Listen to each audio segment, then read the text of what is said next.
If you ever wanted a headline that reminds you of the fact you're living in the clown world of 2024, well, here it is. Furry hacktivist group known as Null Bulge brings down Disney. Meanwhile, Gay Furry Hacktivist group SiegeSec retires after bringing down conservative think tank.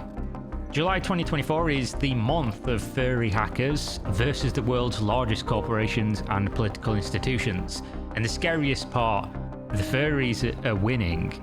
So let's examine what exactly has happened and how this impacts you, the average person on the internet, and what makes all of this so hilariously perfect for the current year.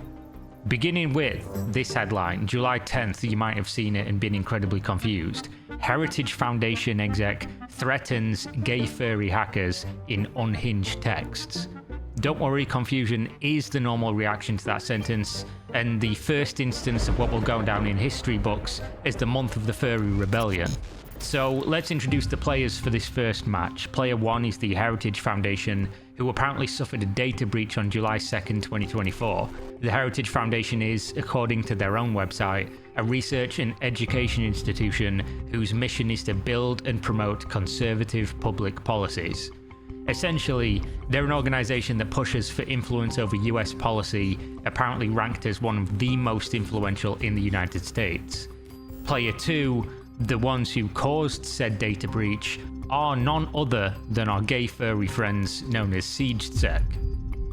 These can be identified by their very on-brand logo, which is the pride flag rainbow colours on the word uwu. Why is this a sentence I've just said out loud in some kind of professional tone? So this group of hackers have been involved in multiple high-profile operations, including 2 attacks on NATO in 2023. I bet you didn't have that one on your bingo card. Furries go to war with NATO. SiegeSec, who commonly refers to themselves as the Gay Furry Hackers, that's their words, not ours, took it upon themselves to target right-wing institutions for the past year or so. In particular, they focused on things that seem to go against the LGBTQ+ communities, with Heritage becoming a focus due to their Project 2025 agenda, which sounds like something out of a dystopian movie, but is a real thing. And SiegeSec referred to Project 2025 as an authoritarian Christian nationalist plan to reform the United States government, which does sound like something a group of people calling themselves the Gay Furry Hackers would be firmly against. Now, real quick, before we continue with the facts of what's happened, I want to point out some similarities between SiegeSec and internet hacktivism we've seen across the last 15 years or so, which will also be relevant when we start talking about the Disney hack that occurred a few days ago by the now infamous furry hackers known as Null Bulge. Said that with a straight face, congratulations me. So it's impossible when looking at these two groups, the way that they speak, the press releases they make for the hacks, how they interact with their targets, and the general messaging, without drawing a parallel with infamous groups like LulzSec, Lizard Squad, and the overall brand of Anonymous as the Anonymous Hackers, or any of the other 4chan adjacent collectives. While groups like Anonymous used to post goofy, albeit now classic videos threatening their targets with movie-level scripts about not forgiving and not forgetting, we are Legion. We are Anonymous. We are Legion. We do not forgive. We do not forget. Expect us. They also tagged up their hacked websites with profanity, racist jokes, and when asked why they did what they were doing, it was a coin toss whether the reply would be for the lulz or a serious response about a bad thing the company or person was doing. Much of the time, it was less about activism and more about exercising their ability to do what they wanted to do whenever they wanted to do it, and at the expense of whoever became the victim, who pretty often was a company you should have no sympathy for because they were doing bad things and probably still are, which of course made them a perfect target for people claiming that this was activism, and sometimes it probably was. You just never know when. As you can see from some of the SiegeSec logs on screen, they speak in a very similar way, doing it for the lulz, describing how they're pleasuring themselves at how juicy the hacked files are. Everything's a meme, an inside joke, an over-the-top portrayal of what people expect from a group of internet vigilantes that may or may not be gay furries. And why I say that is that there's a good chance that this is a collective that are using this as a brand, as an inside joke, a front, because it grabs attention and headlines. I mean, obviously it does. Nothing's going to catch headlines like Gay Furry Hackers. Their activities are then amplified in coverage due to this, and it helps achieve the goal of giving them notoriety. And while their targets do align with the idea they have specific goals, it's impossible to ignore that some part of this is always about the attention they receive and not just about activism. So the similarities between the furry hacker uprising of 2024 and the early days of 4chan anonymous chaos are impossible to ignore, and as someone who truly enjoys these stories for their peak absurdity, I'm happy to be able to continue my coverage, only updated to 2024 sensibilities. One person who isn't happy about the existence of the Gay Furry Hackers, though, is none other than Mike Howell, an investigative columnist who works directly for Heritage's own media and commentary site, and previously worked directly for the Trump administration. In the aftermath of the SiegeSec hack on his employer's website and the subsequent 2 GB of files they leaked to the internet, Mike took it upon himself to contact SiegeSec to ask them why they were doing what they were doing, aside from being gay furry hackers, of course. And hackers aren't difficult to find, so Mike managed to get in contact with Vio, who is the de facto leader of the Gay Furry Hackers. I wonder how many times I'm going to say that in this video, I can't help myself. The conversation quickly devolved into one of the most embarrassing things you can imagine, and it's crazy when you have to say the person embarrassing themselves was not the furry, it was the professional adult. I'll set the scene for you. Mike Howell used to work as an administrative official for the Department of Homeland Security, and is now an executive for the United States' largest conservative activist political group. He is now tasked with asking an admittedly gay furry hacker about why he hacked their website. Oh man, how could this possibly go wrong?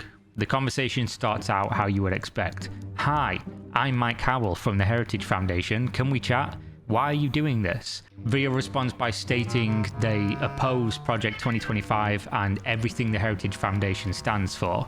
That's why you hacked us? Just for that? Responds Mike. Vio confirms and points out their hacktivist history. At this point, Mike decided the best course of action is to engage in threats with the hackers, because that's clearly going to work out super well and has done wonders historically with other anonymous hacker groups. When you start threatening them, of course they're going to do exactly what you want. That's sarcasm. So Mike begins by stating they're in the process of identifying and outing members of the group, and this is where he starts to get unhinged in the replies. Quote, "Closeted furries will be presented to the world for the degenerate perverts they are. You cannot hide. Your means are minuscule compared to mine. You can either turn yourself in, or you can cooperate."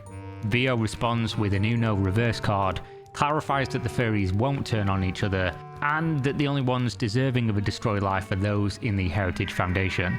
Mike hits back with his very best Twitter argument reply that the furries are the ones who have turned against nature, and he's just going to accelerate the process, which sounds like Mike thinks he's dropping one-liners as the action star in a cheesy 90s movie starring Steven Seagal. He then continues with both barrels against the furry community. God created nature, and nature's laws are vicious. It is why you have to put on a perverted animal costume to satisfy your sexual deviances. It is why you are forced to hide like a coward. You violated our rights and broke the law. Now, if it all ended here, Mike could walk away and tell his peers that he, as a high-powered man of means, had done his very best to threaten the gay furry hackers, but it didn't work out, and then called it a day, since it was clearly a waste of time. But Mike didn't do that, did he? Mike instead doubled down and goes on to thoroughly further embarrass himself. Are you aware that you won't be able to wear a furry tiger costume when you're getting pounded in the ass in the federal prison I put you in next year? Said Mike. Such unprofessional language from an executive director. Would you mind if I shared this? Cat face emoji, replied Vio. Please, share widely. I hope the word spreads as fast as the STDs in your degenerate furry community, replied Mike. Meow, cat face, said Vio, with an accompanying picture of a cat. Unfortunately for Mike, you see, being a normie and completely out of his depth here, he didn't recognise that not only now had he lost, but he was being baited for more responses that would no doubt go public. Because realistically, how do you, as an executive with a long list of high-powered positions in life, reply to a guy who calls himself a gay furry sending you pictures of a cat and cat face emojis? Well, like this apparently. Bestiality is a weird sin. It shows you've gone a few clicks too far in trying to satiate your deviant appetite. What's your opinion on vor? Replied Vio. I'm going to save you an explanation of that one, but those who know.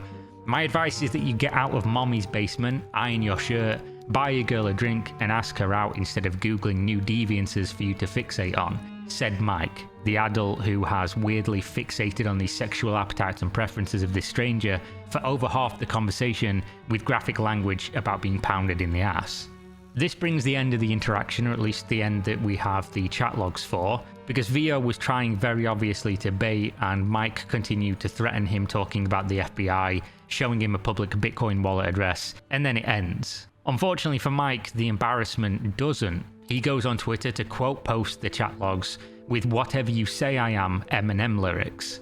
And then, if you follow further, spreads an entirely unsubstantiated claim that Joe Biden and the Democrats are the ones behind the Gay Furry Hacker group, before taking a victory lap when SiegeSec disbanded, who in the aftermath of these events decided their cybercrime organization was going bye-bye due to, quote, our own mental health, the stress of mass publicity, and to avoid the eye of the FBI. Which I don't think it works like that. If you hack multiple large companies, you don't just get to retire and the FBI forgets about you. But this all happened over the course of around 10 days, from the initial hack on the Heritage Foundation on July 2nd to the group dissolving on July 11th. But if you thought the furry strike back was over, I'm happy to inform you, that was just the beginning. Now we move away from SiegeSec and their war with the Conservatives, and to Null Bulge, who brought Disney to their knees, no pun intended, with one of the largest leaked data files for an American corporation in history.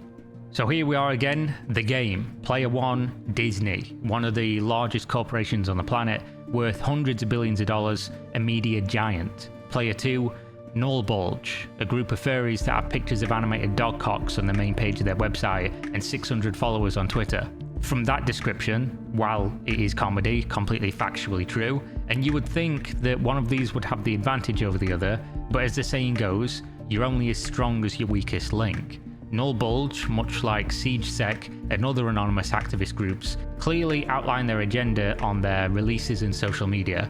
They claim to be, quote, protecting artists' rights and ensuring fair compensation for artists' work.